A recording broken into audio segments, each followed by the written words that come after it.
You're becoming an embarrassment to this family, my sister declared at Christmas. Cousin Sarah added. Finally, someone said it. I calmly replied. I understand. Then Dad's colleague asked. Is your daughter really Forbes' youngest billionaire? The laughter stopped immediately. The crystal chandelier in Mom's dining room cast sharp, unforgiving shadows across the mahogany table, where my family had gathered for Christmas dinner. The room, designed for a comfortable 12, groaned under the weight of 23 bodies, their voices a cacophony of judgment disguised as concern.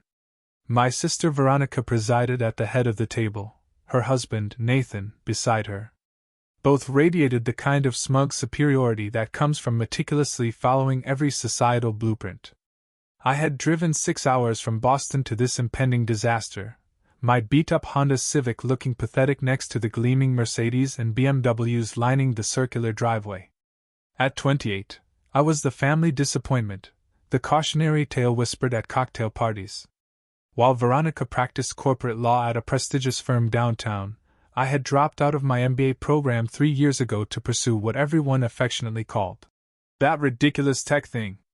Jessica is still working on her little project, Mom announced to the table, her tone dripping with saccharine condescension, as if I were finger painting rather than building a company. She passed the potatoes with the same dismissive gestures she perfected over the years. Cousin Sarah leaned forward, her diamond tennis bracelet flashing under the chandelier. How's that going? Are you making any money yet? The emphasis on yet made it clear she already knew the answer. My fork scraped a green bean across my plate. It's progressing. Progressing? Uncle Kenneth repeated, sharing a knowing look with his wife. That's one way to describe unemployment. My father cleared his throat from his position at the opposite end of the table. Gerald Monroe had built a successful accounting firm over 30 years, and his daughter's apparent failure to launch clearly gnawed at him. Jessica's exploring her options. Isn't that right, honey? His veiled pity, cloaked as parental concern, cut deeper than any outright criticism. Veronica set down her wine glass with deliberate, surgical care. We're all worried about you, Jess. You're almost 30. Most people your age have established careers, retirement accounts, mortgage payments. What do you have? I met her gaze across the table. My older sister had always been the golden child, perfect grades, perfect husband, perfect two-story colonial in the suburbs. She'd followed the blueprint exactly as prescribed and couldn't fathom why anyone would deviate. I have a vision, I said quietly. A vision doesn't pay bills, Nathan interjected. He worked in finance, naturally. I could get you an interview at my firm, entry-level position, but it's something better than whatever you're doing now. Aunt Linda spoke up from the middle of the table. My neighbor's daughter works at Target. They have excellent benefits. I could put in a word. The suggestions came rapid-fire after that. Starbucks was hiring. The grocery store needed night managers. Had I considered going back to school? Maybe teaching, something stable, something normal, something that would stop embarrassing them at their country club. I pushed food around my plate, letting their well-intentioned anxieties wash over me. 3 years of 16-hour days, maxed-out credit cards, and ramen dinners had led to this moment. They had no idea what I built in my cramped Boston apartment. The algorithms I developed, the partnerships I'd secured, the quiet meetings with venture capitalists who actually understood what I was creating. You're becoming an embarrassment to this family, Veronica announced suddenly. The chatter died. She looked around the table, gathering support like a prosecutor before a jury. I'm sorry, but someone needs to say it. We can't keep making excuses for you. Cousin Sarah nodded vigorously. Finally, someone said it. We're all thinking it. Mom's face had gone pale, but she didn't contradict Veronica. Dad studied his plate with intense focus. Uncle Kenneth cleared his throat in agreement. Aunt Linda looked sympathetic, but stayed silent. Their collective disappointment, a palpable weight, pressed down, threatening to suffocate me. I took a slow breath. Every instinct screamed to defend myself, to tell them everything, to wipe the smugness off Veronica's face. But I'd learned patience over the past 3 years. I'd learned that timing mattered. I understand, I said simply. The conversation shifted after that. They moved on to discussing Nathan's promotion, Cousin Sarah's vacation to Aruba, Uncle Kenneth's new boat. I became invisible again, which suited me fine. I helped Mom clear dishes and listened to her gentle suggestion that maybe I should consider a more traditional path. I hugged everyone goodbye and promised to visit more often, knowing I wouldn't. The drive back to Boston felt longer than usual. Snow had started falling, making the highway treacherous. My phone buzzed repeatedly in the cup holder, but I ignored it.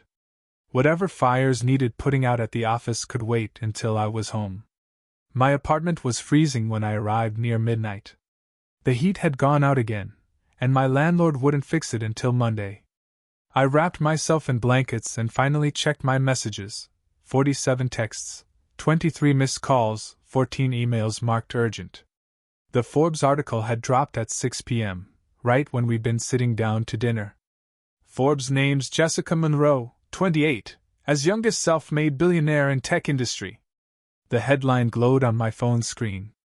Below it, a professionally shot photo of me standing in front of my company's new headquarters in Cambridge. The article detailed how my data analytics platform had revolutionized healthcare management, how 3 Fortune 500 companies had bought enterprise licenses in the past 6 months, how the recent Series C funding had valued my company at $3.2 billion. My 60% stake, unusually high because I bootstrapped for 2 years before taking outside investment and negotiated fiercely to maintain control, made me worth just over $2 billion on paper. I'd known the article was coming.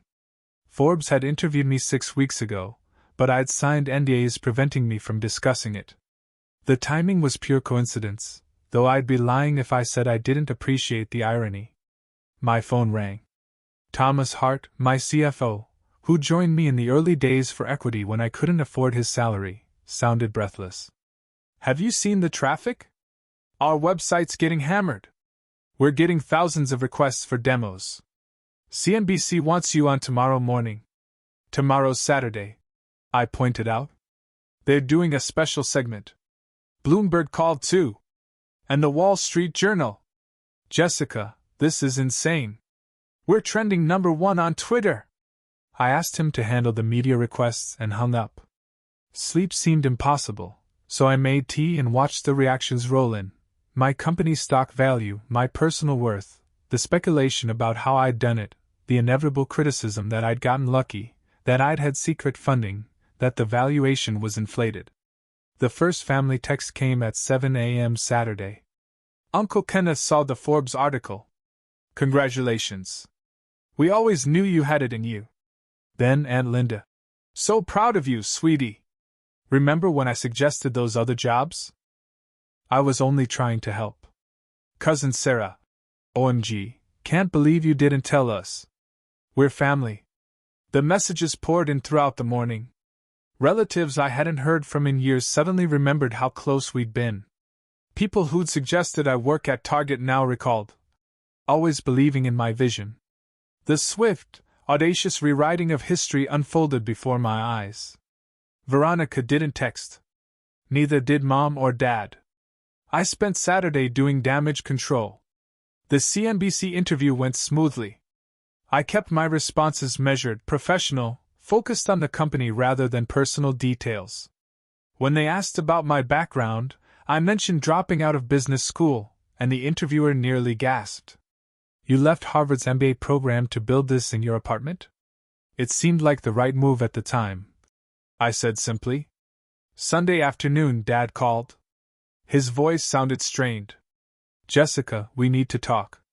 About what? He exhaled slowly. A colleague called me yesterday. William Harrison from the firm. He asked if my daughter was really the Forbes billionaire. I told him there must be some mistake. I waited. Then I Googled you. Jessica, why didn't you tell us? He sounded genuinely confused, as though my silence was the strange part of this equation. Would you have believed me? I asked. If I'd shown up at Thanksgiving last year and said I was building a $1 billion company, what would you have said? The silence stretched between us. Your mother wants to talk, he said finally. Mom's voice came on the line, tight with emotion. Sweetheart, we're so proud of you. We always have been. You know that, right? Do I? Of course, we worried because we love you. Parents worry. That's what we do. She was already reframing it, turning their contempt into concern, their judgment into love. Is Veronica there? I asked. She's processing. You have to understand, this is a lot to take in. She's been working so hard at her firm and now. Mom caught herself. What I mean is, we're all adjusting to this news. Dad got back on the line. Several people from my firm have reached out. They're interested in your services. I told them I'd make introductions. There it was. The pivot from embarrassment to opportunity, from liability to asset. I was no longer the family failure. I was a networking opportunity, a status symbol, a name to drop at dinner parties. I'll have my business development team reach out. I said. Jessica, about Christmas. Your sister was under a lot of stress. She didn't mean, she meant every word. I interrupted. And that's fine. I understand. Please don't be like this. Mom pleaded. We're a family. I thought about that word. Family. The people who should have your back, who should believe in you even when the odds look impossible. The people who'd spent 3 years suggesting I apply to retail jobs. I need to go, I said. Media requests. Monday brought another wave of calls. Veronica left a voicemail around noon. Her voice had lost its usual confidence. Jess, it's me. Look, we should talk. I know things got heated at Christmas, but I was just trying to help. You know how I worry about you. Call me back, okay? We need to discuss some things. Nathan has some investment ideas he'd like to run by you. I deleted it. Tuesday morning, I met with my executive team at our Cambridge headquarters. The building was glass and steel, state-of-the-art, a far cry from my apartment where this had all started. My assistant brought coffee while Thomas walked through the explosion of interest we'd received. 17 new enterprise inquiries, he reported, including 2 of the biggest hospital networks in the country. Morgan Stanley wants a meeting. Goldman Sachs is circling. Everyone wants a piece. Rebecca, my COO, looked up from her laptop. We also have 83 requests for interviews, including one from Oprah's people. Oprah. I sat down my coffee. Apparently you're inspiring. Rebecca smirked. Young woman, no connections, builds empire from nothing. It's a good story. It's not nothing. I corrected. It's algorithms and analysis and 3 years of work. That doesn't sound as good in a headline. Thomas pointed out. He wasn't wrong. The media had latched onto the rags to riches narrative, conveniently ignoring my Harvard pedigree and upper-middle-class upbringing. I had advantages. I'd also had people who should have supported me call me an embarrassment. My phone buzzed. Another text from Veronica. Please call me. This is important. Families shouldn't let business come between them. The audacity was almost impressive. That evening, I attended a dinner with my board of directors at a restaurant in Back Bay. The conversation flowed around venture capital, market projections, and expansion strategies. These people knew my worth before Forbes announced it. They'd seen the raw data, understood the algorithms, recognized the potential when it was still theoretical. You're handling the attention well, remarked Patricia Wells, one of my earliest angel investors. She'd written a check for $2 million when I had nothing but code and conviction. Some founders let success derail them. You seem remarkably grounded. I had good practice staying focused. I said. The past 3 years taught me to block out noise. Patricia smiled knowingly. She'd been one of the few people who had met my family during the early fundraising days. She'd witnessed my mother's barely concealed skepticism when I'd explained my business model over an awkward brunch. Family coming around now like moths to a flame. Let me guess. Investment opportunities, business proposals, sudden emergencies requiring financial assistance? All of the above. I swirled my wine. plus several variations of "we always believed in you." The revision of history happens fast. Patricia observed. People genuinely convinced themselves they were supportive all along. The human mind protects itself from uncomfortable truths. James Caldwell, my lead board member, leaned forward. Speaking from experience, Jessica, you need to establish boundaries now. Once family members sense financial opportunity, the requests never stop. They escalate. A loan becomes an investment. An investment becomes a partnership. Before you know it, you're funding your cousin's essential oil business. The table laughed, but James's expression remained serious. I'm not joking. My brother-in-law pitched me a cryptocurrency scheme last month. We hadn't spoken in 5 years before I sold my last company. The dinner continued with war stories from successful entrepreneurs who navigated sudden wealth and the family complications that followed. Every person at the table had a variation of the same experience. The relatives who dismissed their ambitions suddenly became their biggest cheerleaders once success arrived. The thing is, Patricia said as dessert arrived, they're not entirely wrong to be skeptical initially. Most startups fail. The statistics are brutal. From their perspective, they were being realistic. But family isn't supposed to be realistic. I countered. They're supposed to be supportive even when the odds are terrible. Ideally, yes. Reality is more complicated. She set down her fork. Here's what I learned after my third exit.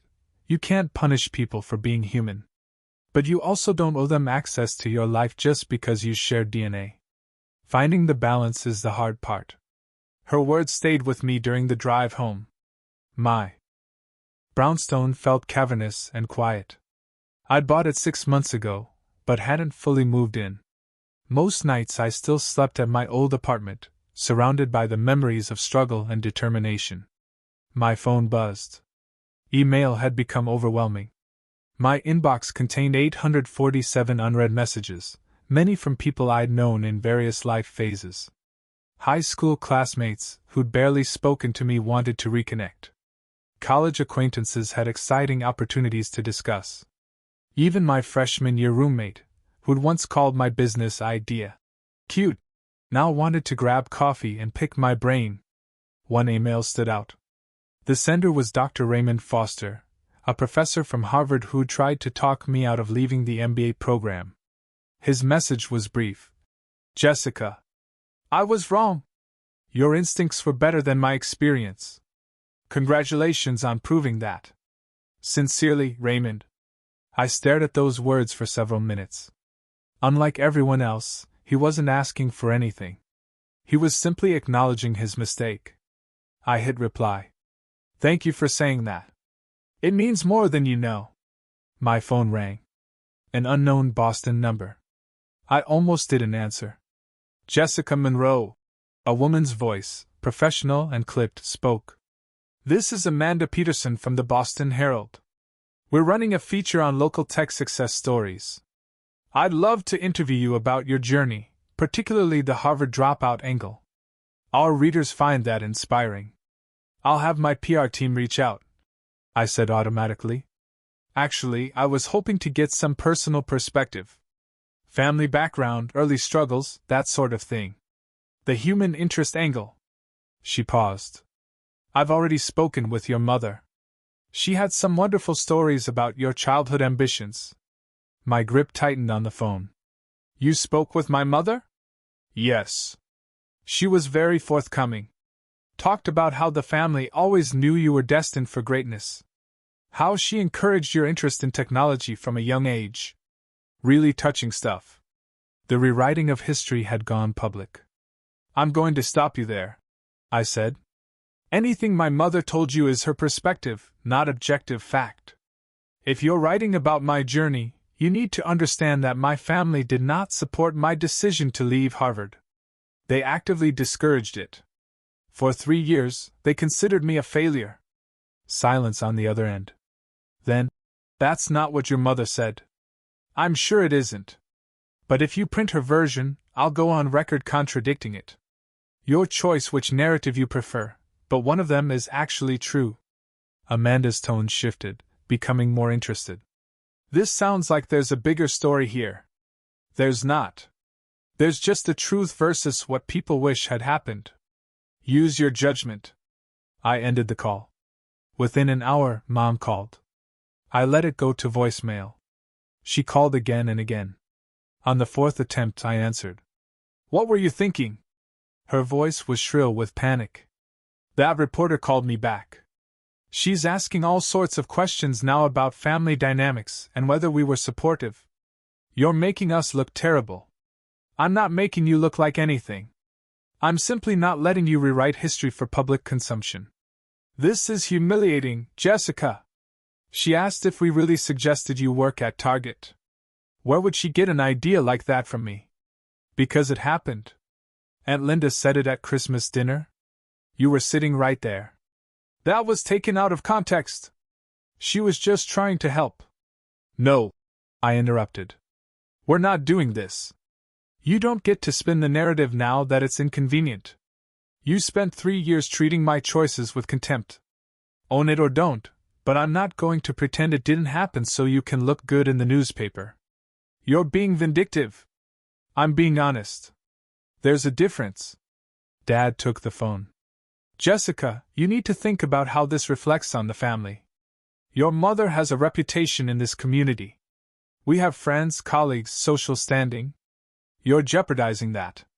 Then maybe you should have thought about that before calling me an embarrassment. I never said that. That was Veronica. You didn't contradict her.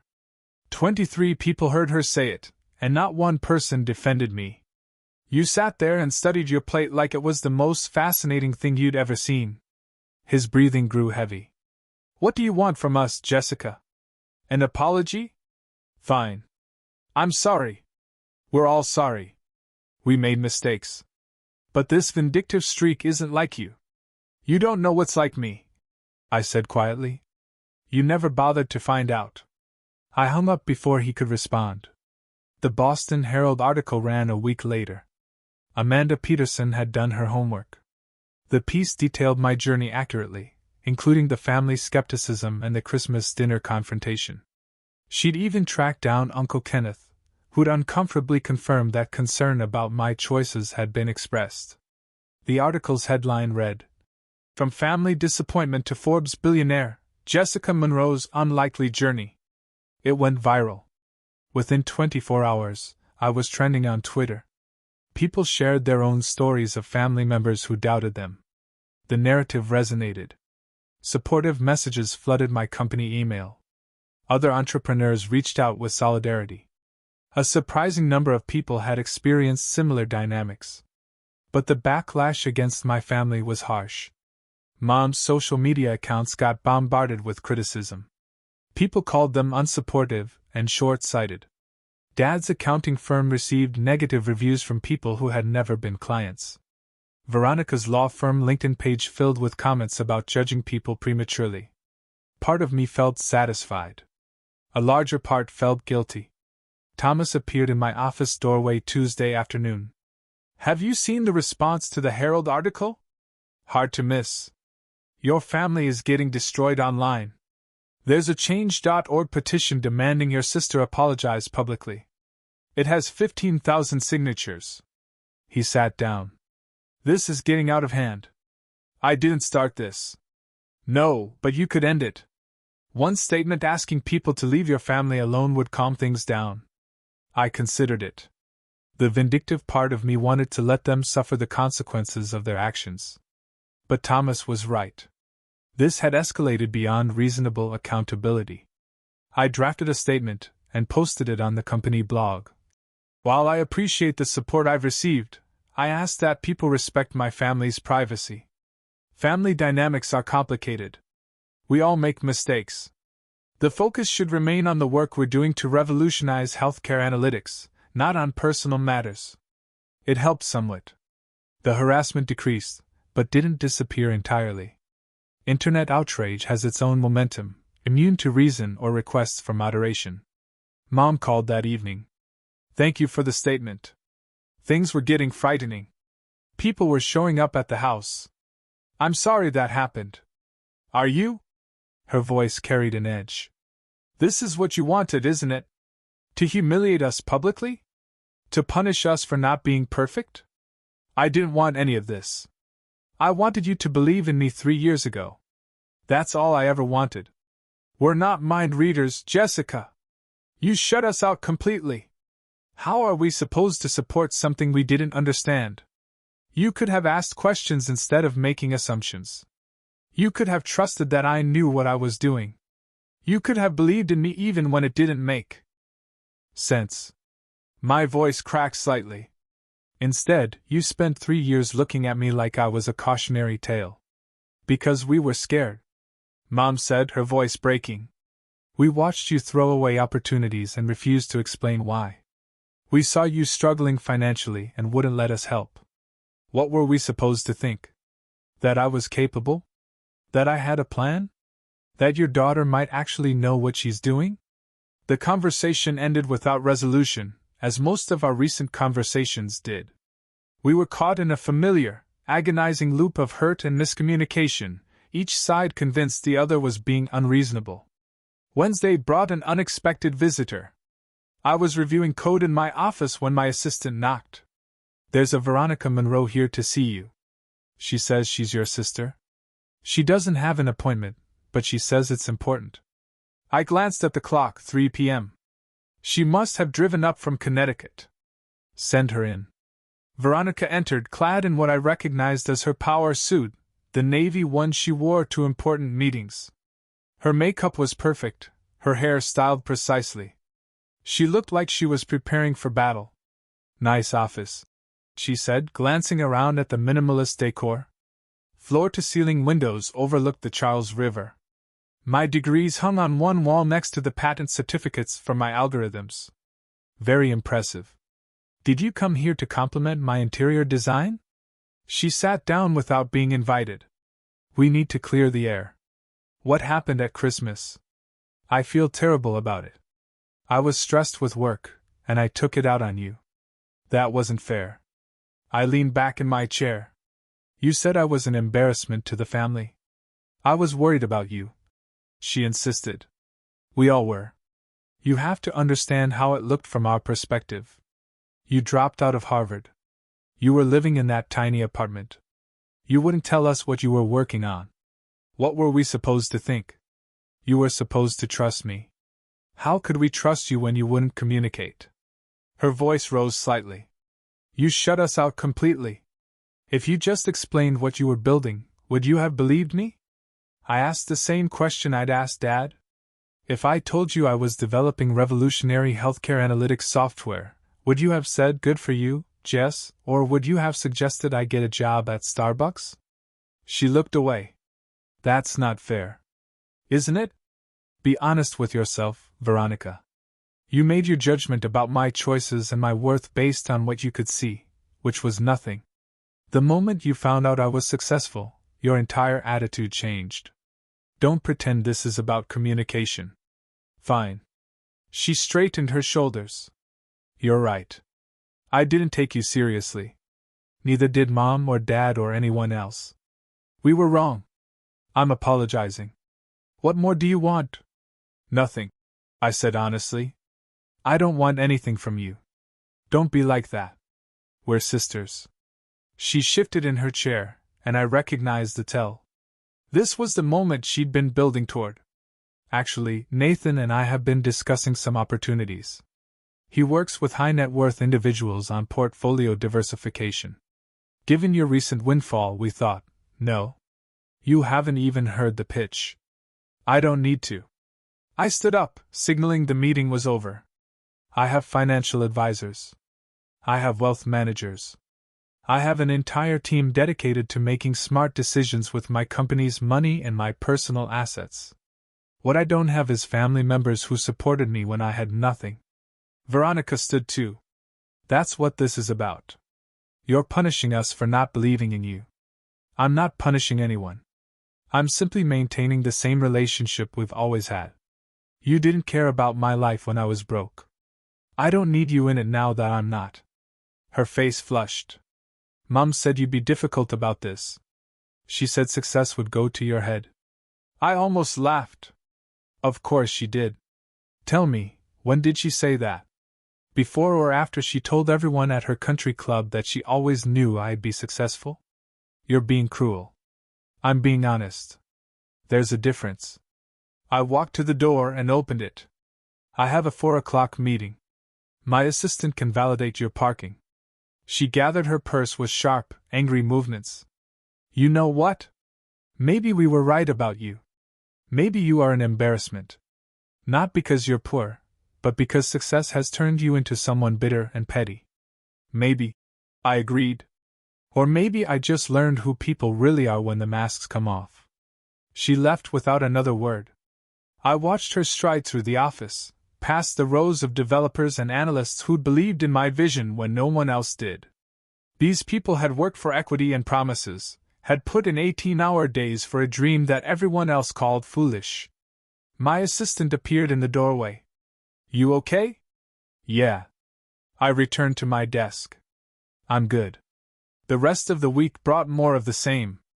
Relatives I barely knew reached out with business proposals, investment opportunities, and requests for loans. Uncle Kenneth wanted me to fund his boat renovation. Cousin Sarah needed help with her daughter's college tuition. Aunt Linda's husband was starting a business and needed angel investors. Every single person who'd spent years watching me struggle now needed something. I declined them all politely. Mom called Friday evening. We're planning a family dinner, a proper celebration of your success. Everyone wants to be there. I'm busy, I said. Jessica, please. We're trying. Her voice cracked slightly. I know we hurt you. I know we didn't handle things well, but we're still your family. That has to count for something. Does it? I asked. Because for 3 years, being family meant watching you all look at me with pity and disappointment. It meant listening to suggestions that I give up and get a normal job. It meant being called an embarrassment at Christmas dinner, while 20 people nodded in agreement. So, forgive me if I'm not eager to rush back into that dynamic. We were scared for you, Mom said quietly.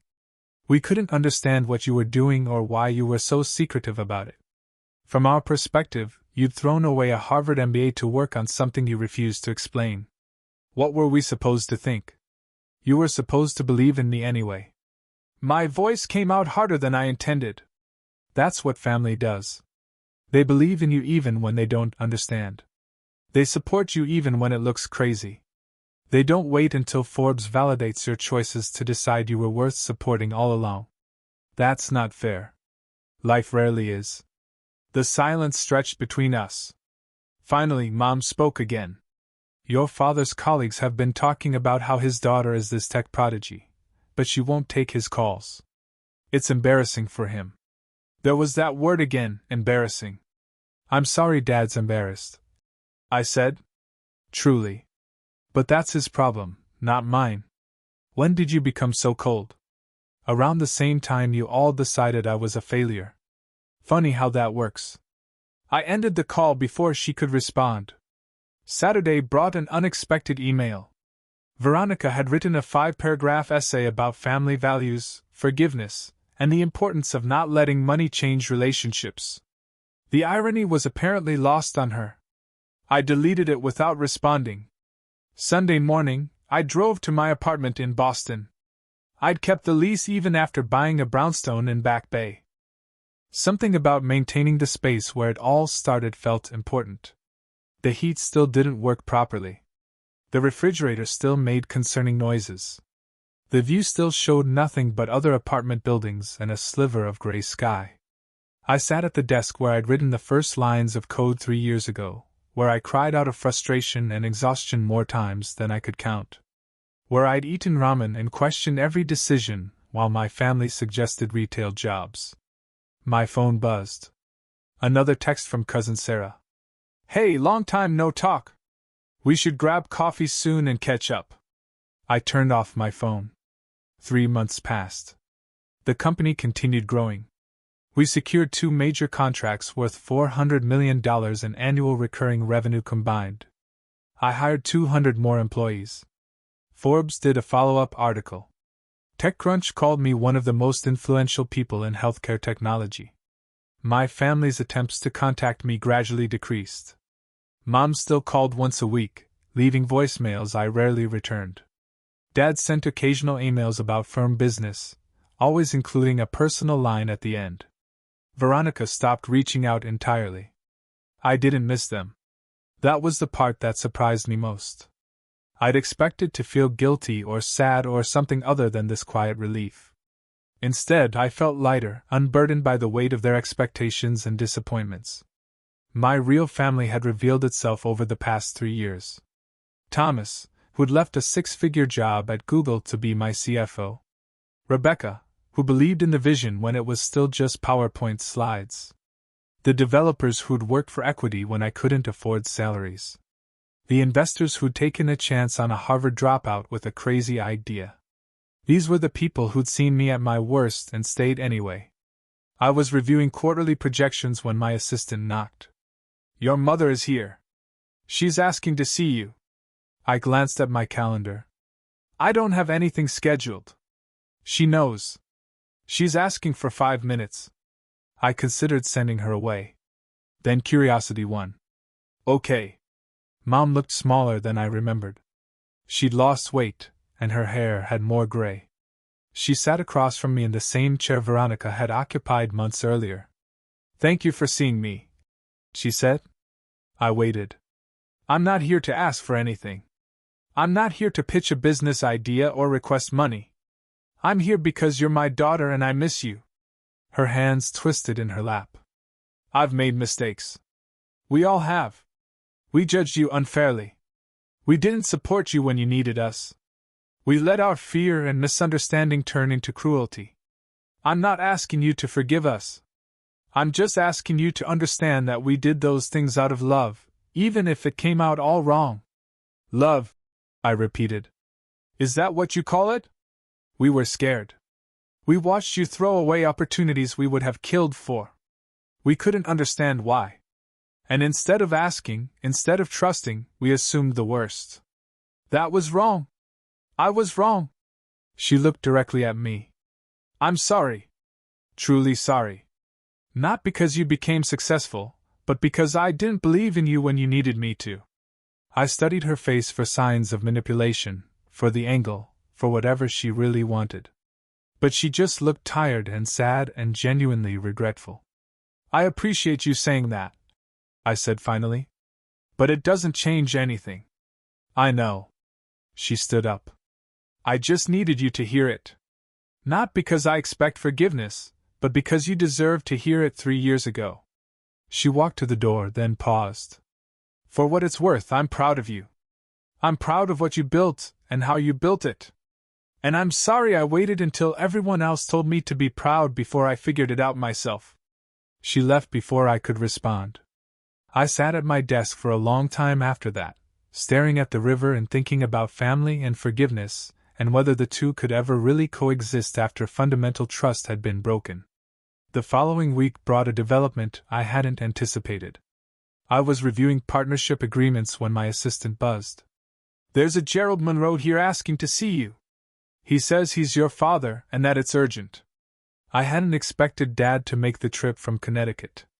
He stood when I entered the reception area, looking uncomfortable in his business suit. His hair had grayed since I'd last seen him. "I had a client meeting in town," he said. "Thought I'd stop by afterward." I led him to my office without comment. He took in the space with the analytical eye he'd honed over decades in accounting. His gaze lingered on the patent certificates, the awards, the photographs of the team at various company milestones. "You've built something remarkable here." "Thank you. I've been reading about your algorithms. The healthcare applications are genuinely innovative." I showed the technical papers to a colleague who specializes in medical practice accounting. He was impressed by the cost reduction projections. Dad settled into the chair across from my desk.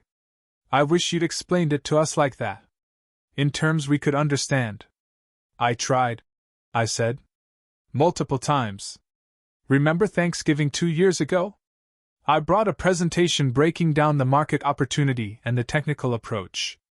Mom said it was too complicated and changed the subject to Veronica's vacation plans." He winced. I don't remember that. I do. I remember everything. Every dismissive comment, every suggestion that I was wasting my time, every look that said I was disappointing you. I kept my voice level. You don't get to rewrite this, Dad. Not with me. I'm not trying to rewrite anything.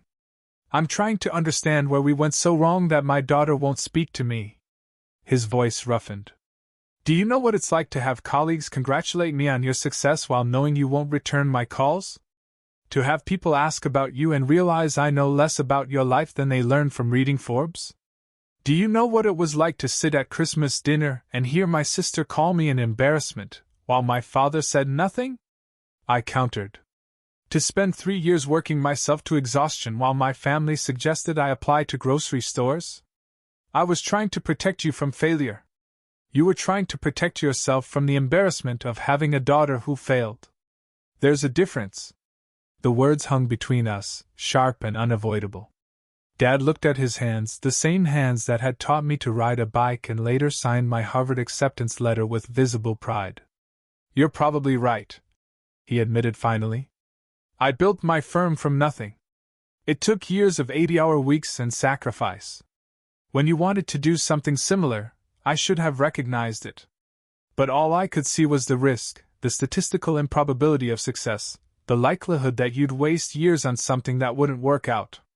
And when it did work out, when Forbes published that article, I felt proud and ashamed in equal measure. Proud of what you'd accomplished. Ashamed that I hadn't believed you could do it. He met my gaze. I'm here because I need you to know something. What we did to you was wrong. Not misguided or poorly expressed concern.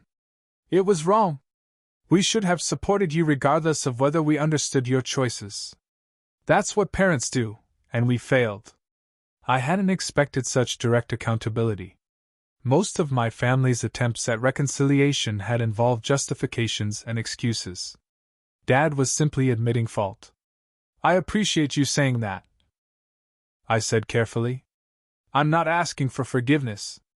I'm not sure I deserve it. He pulled an envelope from his jacket pocket. But I wanted you to have this. Inside was a check made out to my company for exactly $73,450. I looked up, confused. That's the amount you would have spent on your final year at Harvard, Dad explained. Tuition, room and board, everything. I calculated it precisely. You gave up that education to build your company. This is what it would have cost, adjusted for what you would have earned in a traditional career path during those 3 years. He gestured to the check. I can't give you back the support you needed, but I can acknowledge the sacrifice you made. My throat tightened.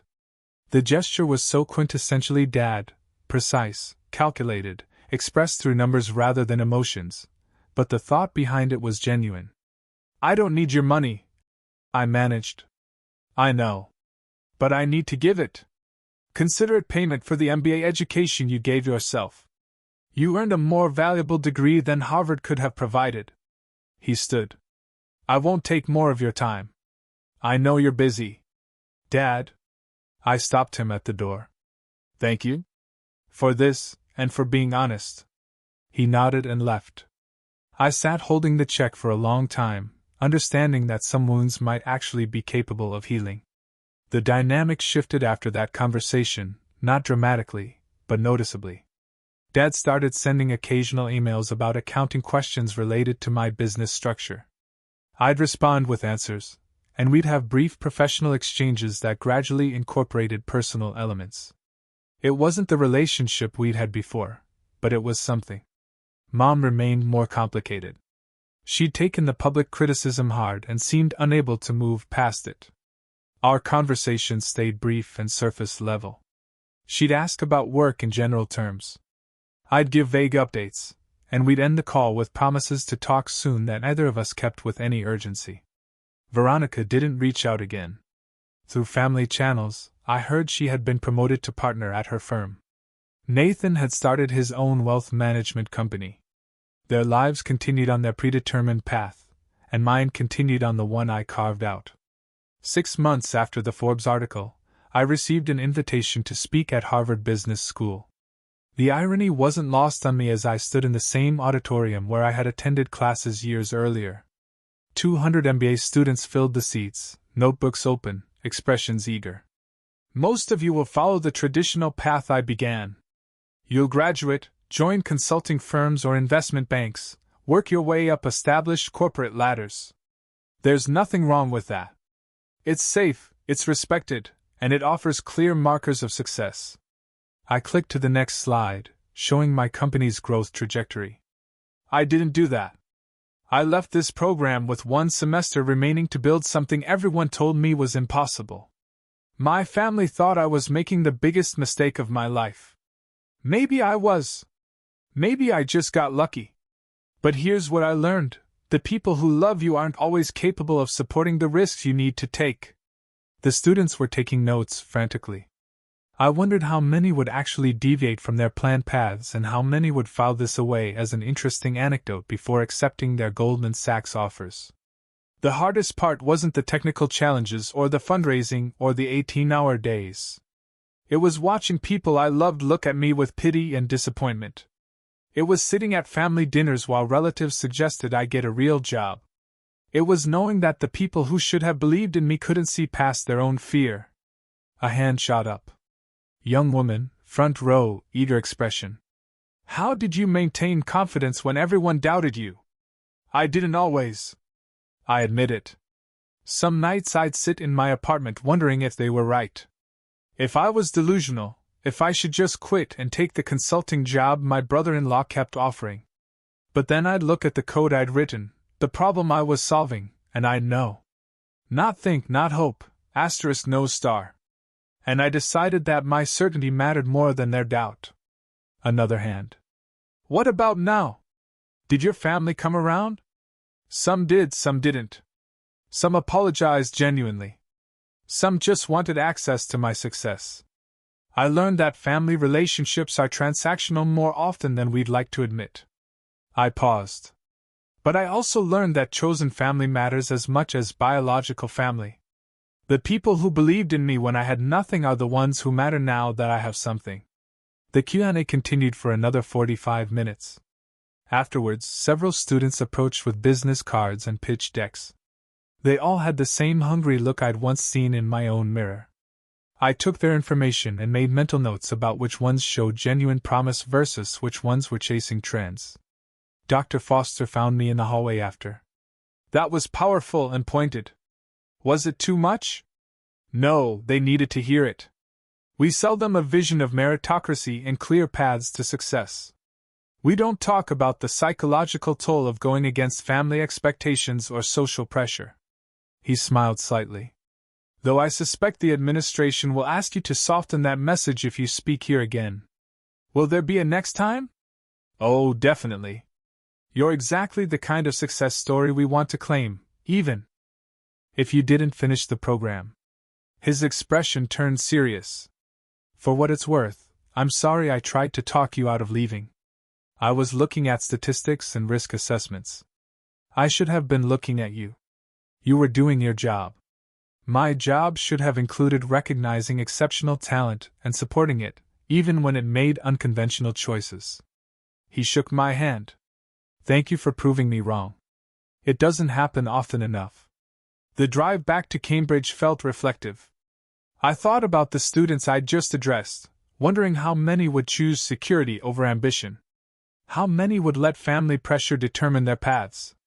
How many would have the courage to disappoint people temporarily in service of a long-term vision? My phone rang. Unknown Connecticut number. I almost didn't answer. Jessica. A male voice, uncertain. It's Nathan, Veronica's husband. I pulled over. This was unexpected. Nathan, what can I do for you? I owe you an apology. He spoke quickly, as though he'd rehearsed this. That Christmas dinner, the things Veronica said, the things I agreed with, we were wrong. Completely, fundamentally wrong. I've wanted to call for months, but couldn't figure out what to say. Okay. I pulled up my email and started typing responses. Business continued. Life continued. The hurt would probably always exist somewhere in the background, a scar that never quite faded. But scars, I knew, were merely proof of battles fought and survived. And I'd survived just fine. Better than fine, actually. That Christmas, I spent the holiday in Bali with my executive team. We stayed at a resort overlooking the ocean and toasted to another successful year. My phone buzzed with messages from relatives I hadn't seen in a year. Veronica sent a card.